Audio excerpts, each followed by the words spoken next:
택배 왔어요, 택배. 사연 택배. 저는 30대 주부입니다. 결혼 3년 차인데 시댁에 가면 항상 먹는 것으로 차별받아서 힘든 시간을 보냈습니다. 저희 친정과는 너무 다른 분위기예요. 친정은 맛있는 음식을 좋아하고 넉넉하게 준비하는 편이라 결혼 전까지는 먹을 걸로 서러워 본 적이 없었죠. 하지만 시댁은 달랐어요. 많은 식구가 모여도 늘 조금 부족하게 준비하는 편이에요. 음식 쓰레기 안 남기는 게 가풍이라나. 저 역시 요즘 환경오염이 문제라니까 당연히 쓰레기 안 나오게 적당한 양으로 차려서 먹는 게 좋습니다. 그래도 정도껏 해야지요. 이건 선을 넘었습니다. 제 얘기를 들어보세요. 어느 가을 시댁어른들과 단풍 구경을 가기로 했습니다. 기왕 가는 거 기분 좋게 설레는 마음으로 준비했어요. 남편과 저, 시부모님까지 4명이 가기로 했거든요. 그런데 시부모님을 모시러 댁으로 찾아뵈었더니 시이모님 2분도 계시더라고요. 어제 언니들이 왔길래 오늘 같이 단풍놀이 가자고 내가 붙잡았다. 이런 건 사람이 많아야 재밌잖아. 너무 좋지 않니? 다 같이 가니까. 저는 순간 당황스러웠지만 밝은 목소리로 대답했죠. 네, 어머니, 인원이 많아지니 더 재밌겠어요. 차에 타고 가는 동안 시어머님께서 점심 계획을 말씀하셨어요. 점심은 닭백숙 먹으러 가자. 내가 전화로 예약해뒀어. 어머니가 단풍놀이 하는 곳 근방에 있는 백숙집을 예약해 놓으셨다고 해서 그런가 보다 했습니다. 산에 갔더니 단풍이 울긋불긋 물들었더군요. 예쁜 풍경을 보니 기분이 절로 좋아졌습니다. 저뿐만 아니라 시부모님, 시이모님들도 오랜만에 나온 소풍에 기분이 들뜬 듯 보였어요. 즐겁게 단풍놀이를 마치고 산에서 내려와 어머님께서 예약해 두셨다는 백숙집으로 향했습니다. 식당에 도착해 보니 이미 음식이 다 세팅되어 있더라고요. 저희가 앉았더니 바로 냄비가 나왔습니다. 그런데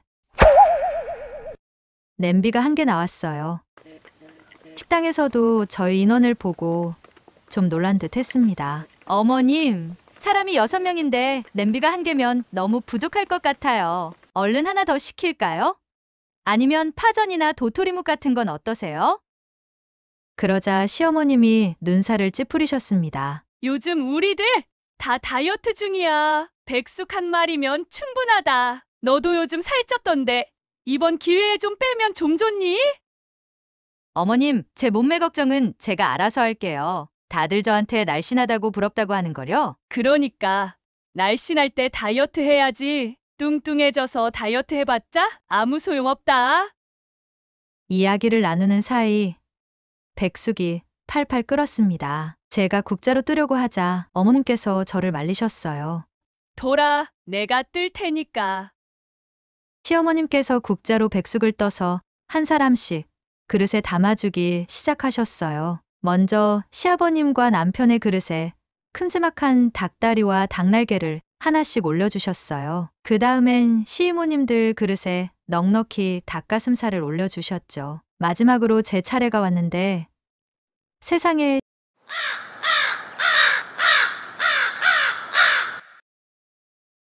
시어머님은 국물만 듬뿍 떠서 제 그릇에 부어주시지 뭡니까? 그리고는 마지막 남은 닭모가지 하나와 마늘 몇 알을 올려주셨죠.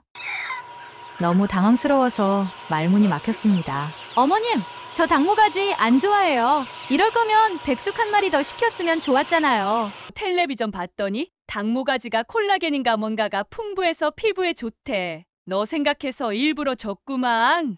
봐, 나는 국물만 먹는다. 진짜입니다. 어머님 그릇에는 국물과 마늘 몇 알, 대추, 닭부스러기들이 조금 들어있었습니다. 그러니까 애초에 많이 시켰으면 이럴 일이 없잖아요. 왜 꼭 조금 시켜서 늘 이런 일이 생기게 하는지 모르겠습니다.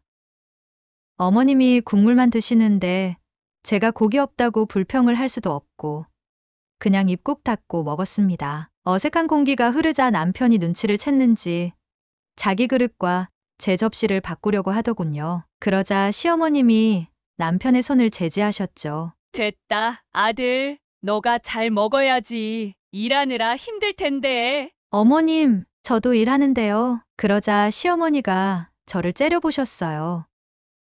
시이모님들까지 한마디 할 기세라 저는 말을 아꼈습니다. 좋은 기분으로 놀러 왔다가 싸워서 가면 뭐 하겠어요. 이쯤에서 그냥 제가 져주기로 했죠. 이건 하나의 일하고요. 이런 식으로 저희 어머님은 어딜 놀러 가면 꼭 저렇게 음식을 부족하게 시켜서 분위기를 이상하게 만드십니다.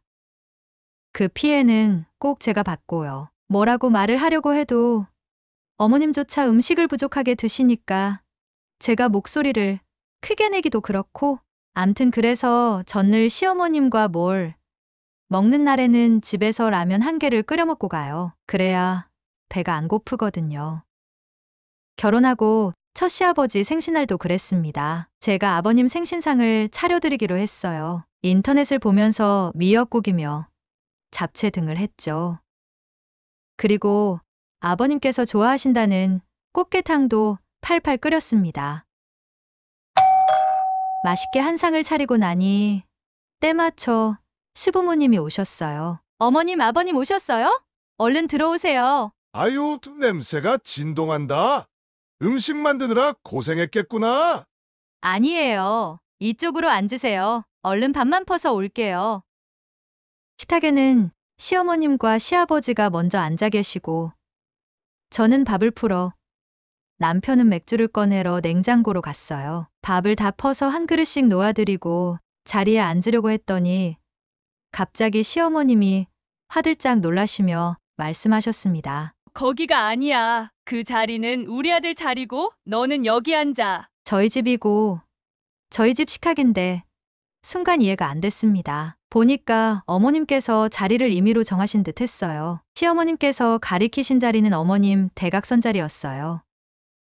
뭔가 싸한 느낌이 들었지만 저는 아무 말 없이 그 자리로 가서 앉았습니다. 잠시 후 남편이 와서 원래 제가 앉으려던 자리에 앉았죠. 그런데 자리에 앉고 보니 이상한 점을 발견했어요. 시아버님, 남편, 시어머님 그릇에는 꽃게가 한 마리씩 통째로 올라가 있었습니다. 심지어 남편 그릇에는 한 마리도 모자라서 새우에 해산물까지 듬뿍 올라가 있었어요. 하지만 제 그릇에는 꽃게에서 떨어진 집게발 몇 개와 파, 호박이 전부였습니다.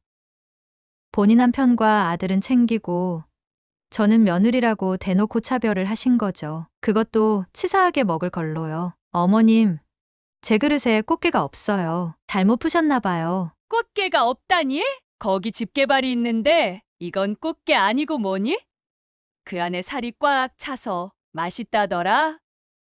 결혼 전에는 안 그러셨거든요. 제 그릇에 소고기도 놓아주시고 맛있는 과일도 놓아주시고 하셨는데 결혼하고 시간이 지나니 점점 본색을 드러내셨습니다.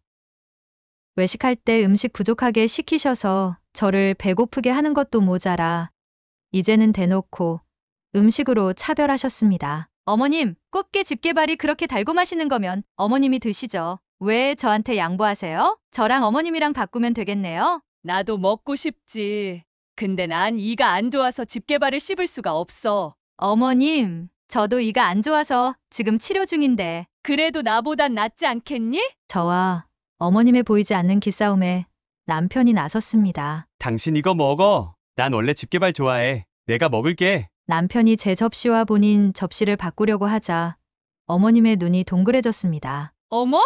이게 무슨 소리야? 너 이 안 좋잖아. 어렸을 때도 잘못해서 빠진 적 있는 거 기억 안 나? 아, 내가 그랬나? 정말 어머님은 고단수셨습니다. 말씀을 너무 잘하시죠. 그 순간 저는 더 이상 참지 않기로 했어요. 환하게 웃으면서 말했죠. 어머?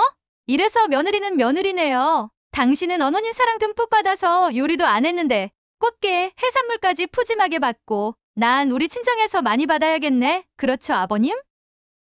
제가 대놓고 말을 하자 시어머님은 당황하신 듯 했어요. 어머머, 얘 좀 봐. 그런 게 아니라 집게발이 맛있으니까 내가 준 건데. 너 그거 오해야. 나나 네 시아버지나 네 남편은 먹고 싶어도 이가 나빠서 못 먹어. 제일 맛있는 걸 줬더니 적반하장이네?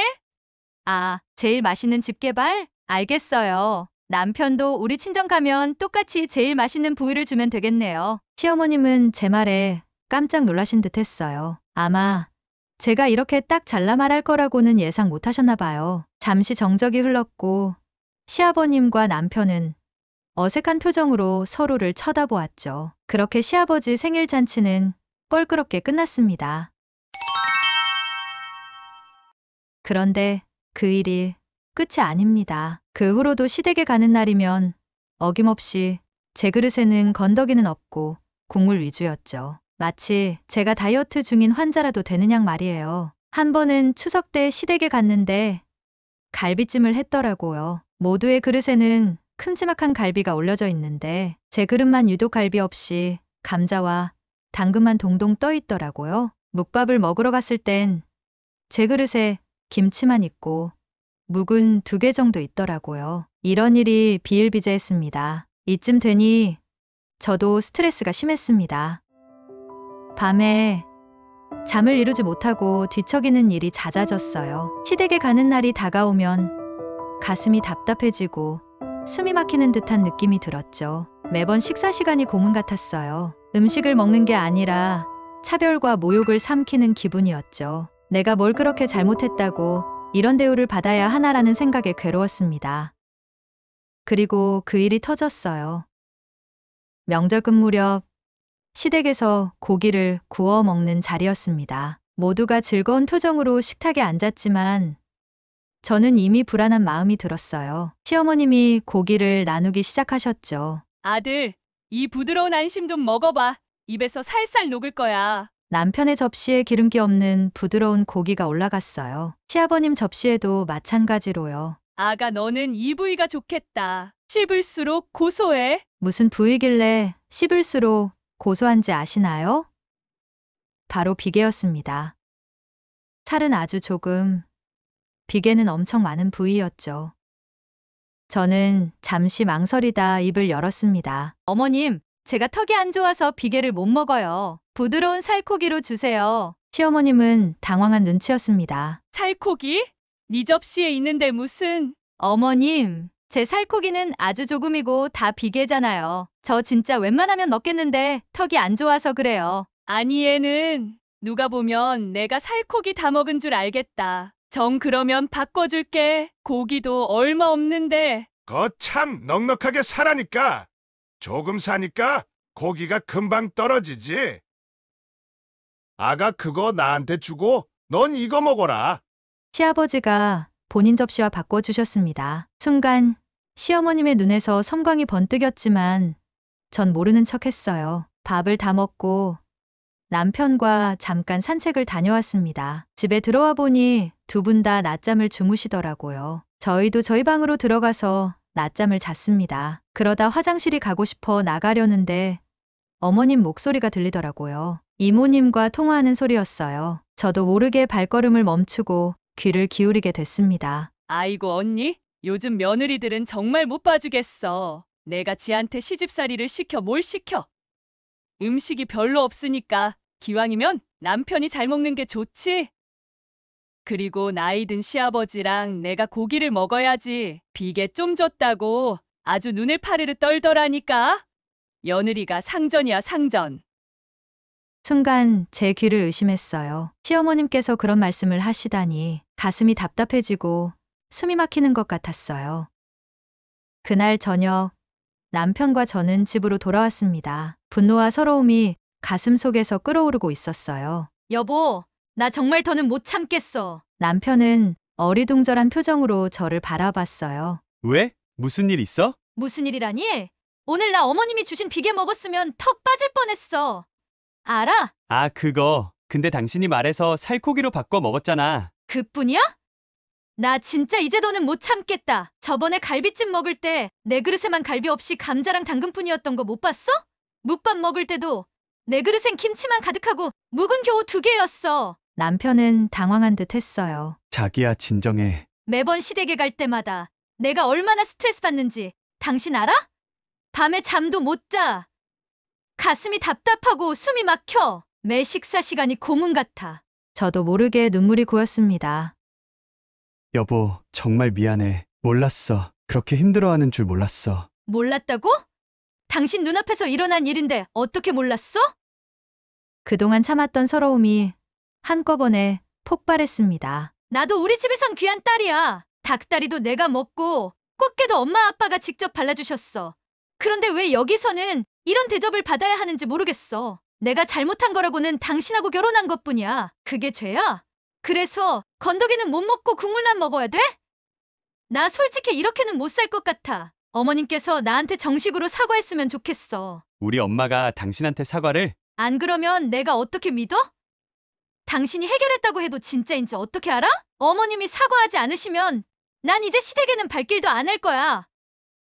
남편에게 으름장을 놨습니다. 그게 제 진심이기도 했고요. 어머님과 관계를 개선하기 위해서라도 이번 기회에 확실히 풀고 넘어가고 싶었습니다. 제 진심을 알았는지 남편도 마지못해 고개를 끄덕였어요. 며칠 후 휴대폰이 울렸습니다. 화면을 보니 시어머님이라고 떠 있었어요. 잠시 망설이다 전화를 받았습니다.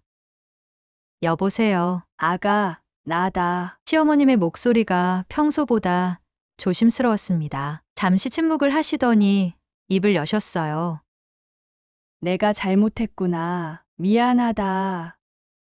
너무 깜짝 놀랐습니다. 어머님께 사과했으면 좋겠다고 남편에게 말은 했지만 진짜로 이렇게 전화까지 주실 줄 몰랐거든요. 시어머님께서 계속 말씀하셨습니다. 내가 옛날에 시집살이 할 때는 정말 힘들었거든. 그래서 난 절대 며느리한테 그러지 말아야지 했는데 오히려 상처를 줬네. 미안하다. 나 때는 남편과 아들을 위해야 한다는 생각에 항상 좋은 걸 먼저 챙겨주고 하다 보니 여자들은 뒷전이 됐었거든. 시대가 바뀌었는데 내가 옛날 사람이라 습관처럼 그러는 바람에 너한테 미안하게 됐다. 네, 어머님.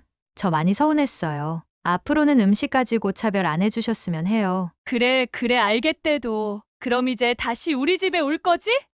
시아버지가 너네 안 올까봐 어찌나 나를 들들 볶는지. 이 얘긴 아니고. 암튼 그럼 다음 명절에 보자. 이만 끊는다. 전화를 끊고 나서 저는 복잡한 감정에 휩싸였습니다. 어머님이 전화로 사과해 주신 건 정말 고마웠어요.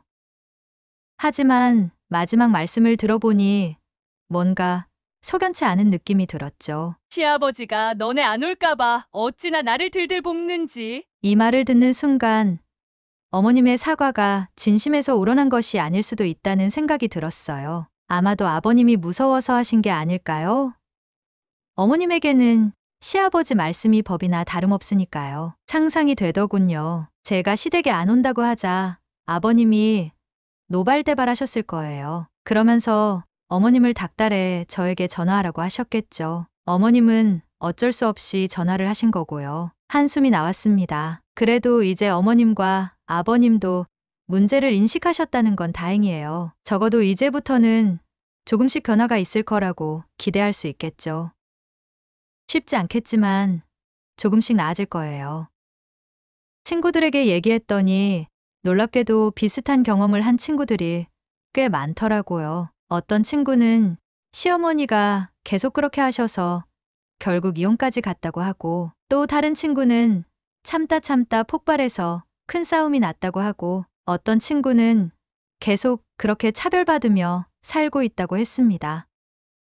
어머님은 그 이후로 조금씩 변하셨어요. 처음에는 어색해 하셨지만 점점 저를 배려하시는 모습이 보이기 시작했죠. 음식을 나눌 때도 공평하게 나누려고 노력하는 게 보였어요. 가끔 실수로 옛날 습관이 나오실 때도 있었지만 그때마다 저희가 부드럽게 지적하면 금방 고치셨죠. 이제 와서 생각해보면 이 모든 과정이 다 서로 맞춰가는 과정이었던 것 같아요. 가족이 되는 과정이었던 거죠.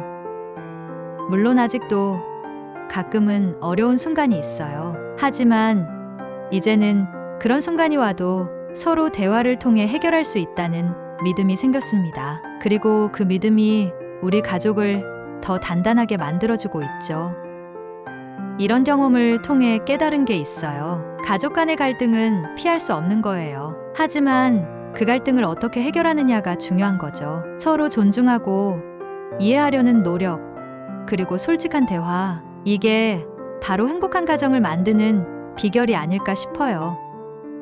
앞으로도 우리 가족이 서로 사랑하고 이해하며 살아갈 수 있기를 바랍니다. 그리고 이런 경험이 다른 며느리들에게도 희망이 되었으면 좋겠어요. 참는 것만이 능사가 아니라 때로는 당당히 자신의 입장을 밝히는 것도 필요하다는 걸 말이에요.